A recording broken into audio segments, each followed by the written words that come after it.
6. Spiritual eagerness and the first vision. Back to content. 6. Spiritual eagerness and the first vision. 1. The Master's behavior at this time. The Master was very young when his father died. He was therefore brought up from his childhood under the affectionate care of his mother Chandra Devi and his eldest brother Ramkumar. Ramkumar was about 31 years older than the Master. Therefore he received a part of the Master's devotion which was due to a father. It is certain that the Master was very much grieved at the sudden death of his brother who was as affectionate to him as a father. The renunciation of the world on the part of Lord Buddha, an incarnation of God, at the side of illness, old age and death is well known. Who will say how far his brother's death contributed to the kindling up of the fire of renunciation in the Master's pure mind, by producing in him a firm conviction of the transitoriness of the world? Be that as it may, he applied his mind more closely to the worship of the Mother of the Universe from this time on and became anxious to know whether man thirsting for her vision became really blessed with it. We are told that at this time he used to spend his days sitting with the Divine Mother in the temple at the end of the worship and becoming absorbed in her. He became overwhelmed with, and lost himself in, the love for the Mother while he was singing for her the songs composed by devotees like Ramprasad and Kamalakanta. He was extremely reluctant to waste a single moment in vain talk now, and when the door of the temple was closed at midday or at night, he left all company, entered the jungle round the Panchavati and spent his time in the thought and meditation of the Mother of the Universe. 2. Hriday's anxiety at this and his resolve. These actions of the Master were not agreeable to Hriday. But what could he do? It was not unknown to him that from his childhood the Master accomplished whatever he wanted to accomplish and nobody could prevent him. It was therefore of no avail to protest to him or hinder him. But Hriday could not help hinting to him his anxiety when he saw that mood growing with alarming rapidity every day. Hriday became very anxious on knowing that, instead of sleeping, he left his bed and went somewhere at night, for he would have to stand the hard labor of the divine service in the temple. Besides, the Master did not take now as much food as he once used to take. It was probable that under the circumstances, his health might break down if he did not sleep at night. So Hriday resolved to inquire about it and set things right as far as it lay in his power. 3. The condition of the Panchavati and the place around it at that time. The land surrounding the Panchavati was not even then as it is now. It was full of pits, ditches, lowlands, jungles, etc. There grew an amalaki tree among the wild trees and plants. It was a burial ground besides being a jungle. Therefore people hardly went there even in the daytime. If they went that way at all, they never entered the jungle. So, going there at night was out of the question. No one ventured there for fear of ghosts. We have heard from Hriday that the tree grew on a low piece of land. So, anyone sitting under that tree could not be seen from the high land outside the jungle. The Master used to sit under it for meditation at night. 4. Hriday asked, "What do you do in the jungle at night?" One night, when the Master started for that place, Hriday followed him without his knowledge and saw him enter that jungle. He did not go farther lest the Master should be annoyed, but in order to frighten him he threw stones and some gravel so that they fell round about him for some time. Seeing that this did not bring the Master back, he could not do anything but return to his room. He asked the Master during his leisure the next day, "What do you do when you enter the jungle at night?" "There is," replied the Master, "an amalaki tree there. I sit under it and practice meditation."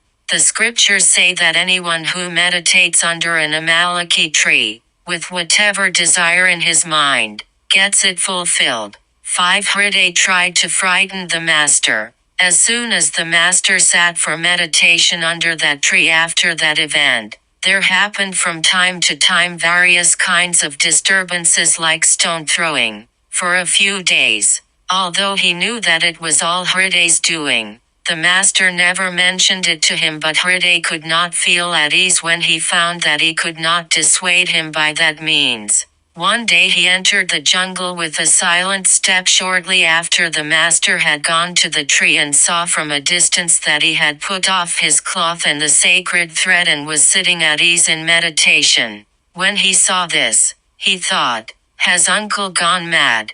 It is only mad people that would do so. If he wants to meditate, let him do it by all means. But why does he throw off the only cloth he has on?" 6. The master said to Hriday, "One must become free from all the bondages before one meditates." Thinking so, he immediately approached him and said, "What is this? How is it that you have put off your thread and cloth and are stark naked?" When thus shouted at a few times, the master gained his normal consciousness and heard Hriday put those questions to him. He said, "What do you know thus freed from all ties? One should practice meditation. From his birth man labors under 8 bondages. 1 of hatred, fear, shame, aversion, egoism, vanity, pride of noble descent, and obsession with formal good conduct. The sacred thread also is a bondage, for it is a sign of the egoism. I am a Brahmin and superior to all. When one calls on Mother, one should discard these bondages and call on her with a concentrated mind. That is why I have put off these. I shall put them on again when I return at the end of meditation." Hriday was aghast to hear these words which he had never heard before, and unable to say anything in reply, left that place. A little while previously he had thought that he would convince his uncle of his mistake in various ways and scold him. But what he actually did was nothing of the kind. 7. The master practiced with both his body and mind. 1. How to destroy egoism due to birth. 2. How to regard alike a clod of earth, a precious stone and gold. And 3. How to have the knowledge that Shiva is in all jivas. It is good to state one fact here in connection with the event mentioned above, for if that is known, we shall be able to understand many of the events that followed in the master's life. The master could not, we saw, rest assured that by discarding the 8 bondages only mentally, he could be freed from them. He renounced them physically also as far as possible. We see him behaving similarly with regard to all other matters in later life. Take for example the following facts.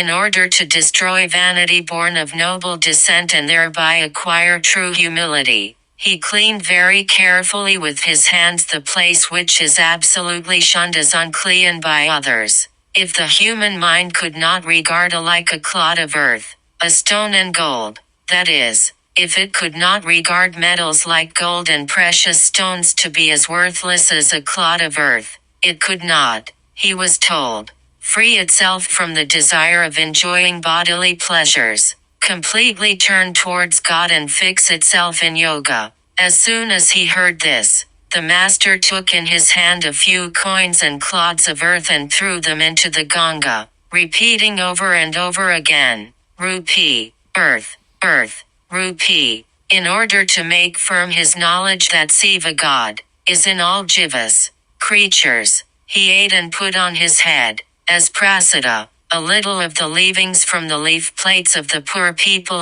after they had been fed at the Kali temple. Afterwards, he carried those leaves on his head to the bank of the Ganga, took a broom and swept and washed the place clean with his own hands. He felt happy to think that a little of the service of God had been performed with the help of that mortal body of his. 8. The sequence of the master's renunciation. Many similar events may be mentioned.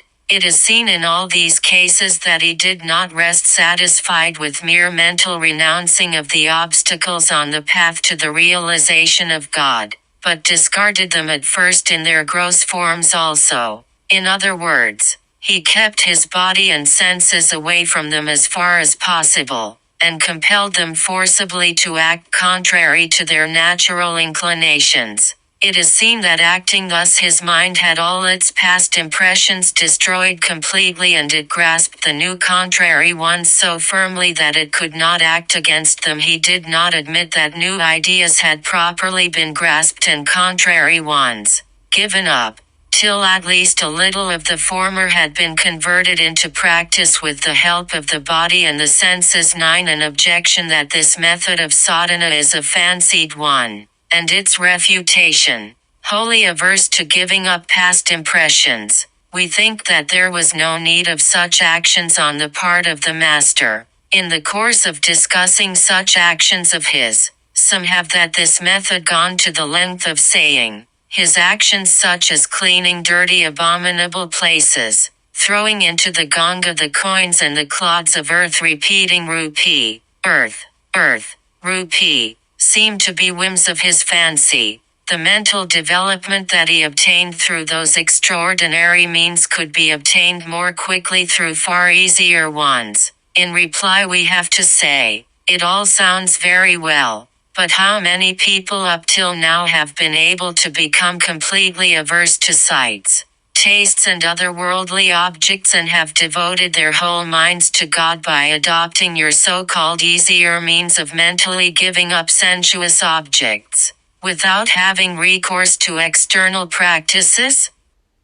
It can never be. One cannot succeed in any great undertaking, let alone the realization of God, when one's mind has one idea and moves in a particular direction while the body acts contrary to that idea and moves in a different direction, but, eagerly longing for the enjoyments of sight, taste, etc. Man does not realize the truth of this statement. Under the control of past impressions, he does not try to give up with his body and senses any of their objects, even when he realizes that it is good to renounce it, but goes on thinking, let the body do as it will, but let the mind soar high, eager to have yoga and bhoga simultaneously. He deceives himself, for, like light and darkness, these two things can never coexist. No one has so far been able to discover an easy method in the spiritual world through which God and the world of lust and gold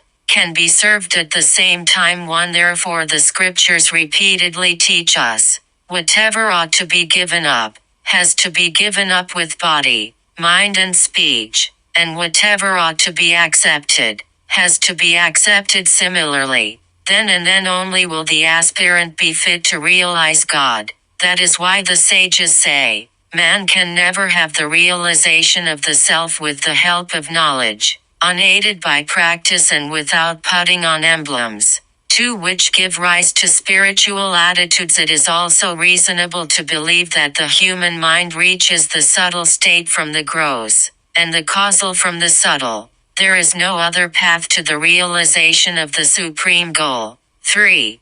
10. The manner in which the master performed worship, etc. At this time, we have said before that the master applied his mind more closely to the worship of the Divine Mother after the death of his eldest brother. With faith in his heart he was now eagerly doing whatever he knew to be favorable to the attainment of her vision. We were told by the master himself that he regarded as an auxiliary to his daily worship the singing for the goddess of the songs composed by perfected devotees like Ramprasad. His mind was filled with zeal when he sang those songs, with his heart full of profound spiritual emotion. He thought, devotees like Ramprasad had the vision of the Mother, so it is certain that the Mother of the universe is realizable. Why can I not then be blessed with her vision? He used to say with an eager heart, Thou showed thyself to Ramprasad, Mother, why then shouldst thou not reveal thyself to me?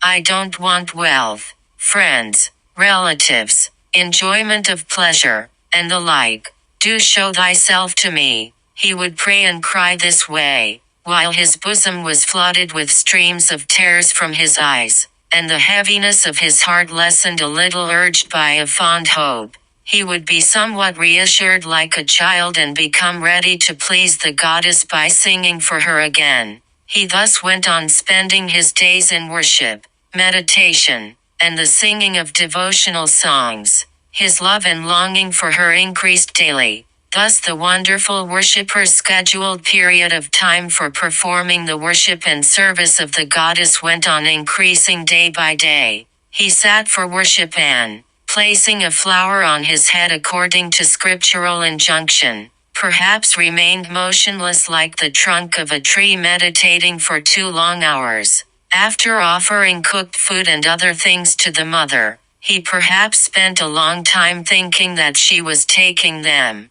Again, perhaps he spent a long time every morning in decorating the goddess with garlands made of flowers plucked with his own hands. Or he remained engaged for a very long time in performing the evening arati with a heart filled with loving devotion again, singing for the Mother of the Universe in the afternoon, or at the end of the arati. He sometimes became so much absorbed in and overwhelmed with spiritual emotions, that he could be made to perform the arati or the evening services of food offering, etc., only when he had been reminded again and again that it was getting late for those services.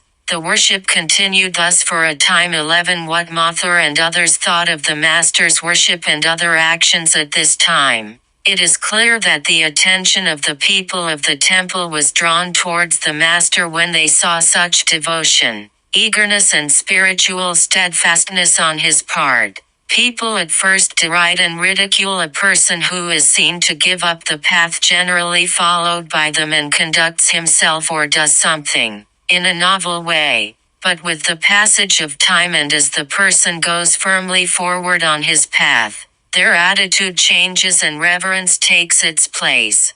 The Master's case was no exception to this rule. Scarcely had he performed the worship this way for some time, when he became the object of many people's derision. Some time later some people began to revere him. It is said that Mathur saw the Master's worship etc. at this time and said with delight to Rani Rasmani, "We have got an extraordinary worshipper. The goddess will be awakened very soon." The Master never deviated from his own course on account of the opinions of the people. Like a river flowing to the sea, his mind was from now on progressing incessantly towards the holy feet of the Divine Mother of the Universe. 12. The changes that appeared in the Master's personality on account of his increasing love of God.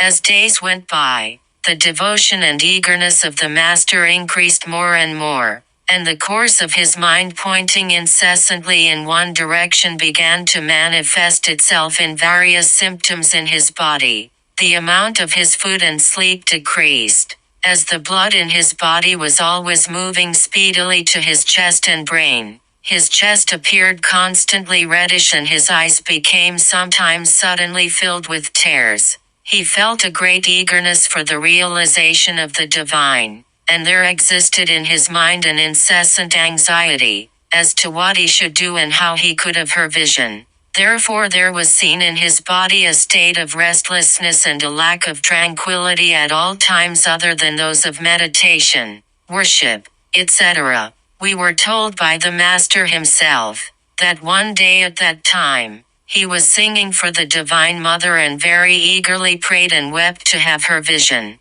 He prayed to her saying, "Dost thou not, O Mother, hear even a little of so many prayers I say to thee? Thou didst show thyself to Ramprasad, why shouldst thou not then reveal thyself to me?" 13. The description of the Master's attainment of the first vision of the Universal Mother. The Master's yearning at that time. He used to say, "There was then an intolerable anguish in my heart because I could not have her vision.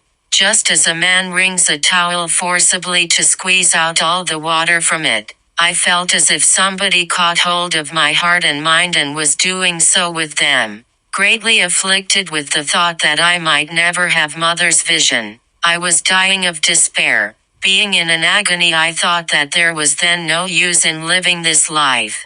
My eye suddenly fell upon the sword that was there in the Mother's temple. I made up my mind to put an end to my life with it that very moment. Like one mad, I ran and caught hold of it, when suddenly I had the wonderful vision of the Mother. and fell down unconscious. I did not know what happened then in the external world, how that day and the next slipped away, but, in my heart of hearts, there was flowing a current of intense bliss, never experienced before, and I had the immediate knowledge of the light that was Mother. On another occasion the Master described to us in detail his wonderful vision spoken of before. He said, "It was as if houses, doors, temples and all other things vanished altogether, as if there was nothing anywhere, and what I saw was a boundless infinite conscious sea of light. However far and in whatever direction I looked,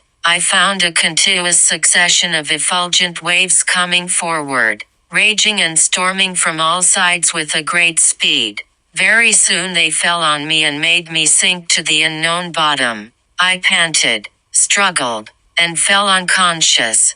The Master told us that at the time of his first vision he saw a conscious sea of light. But what about the Divine Mother's form consisting of pure consciousness only, the form of hers with hands that give boons and freedom from fear? Did the Master then have the vision of that form also in that sea of light? It appears that he had, for as soon as he had the slightest consciousness at the time of his first vision, he, we are told, uttered repeatedly the word Mother in a plaintive voice. When that vision came to an end, there arose in the heart of the Master an eager, incessant cry of lamentation for a constant immediate vision of the Divine Mother's form, consisting of consciousness only, although it was not always manifested in external symptoms like weeping, etc. It always existed in his heart. Sometimes it increased so much that, unable to suppress it,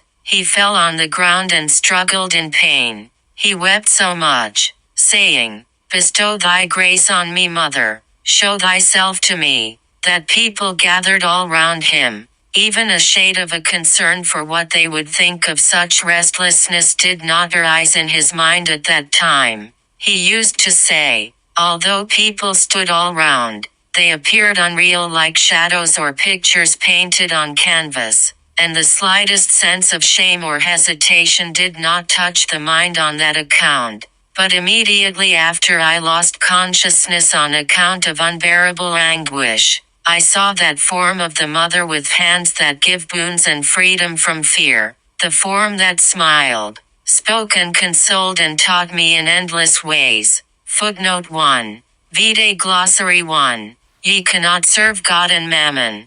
The Holy Bible. Math 6, 24. 2. Tapasavapaya Lingat. Mundaka Upanishad. 3, 2, 4, 3. Svetasvatara Upanishad. 6, 15.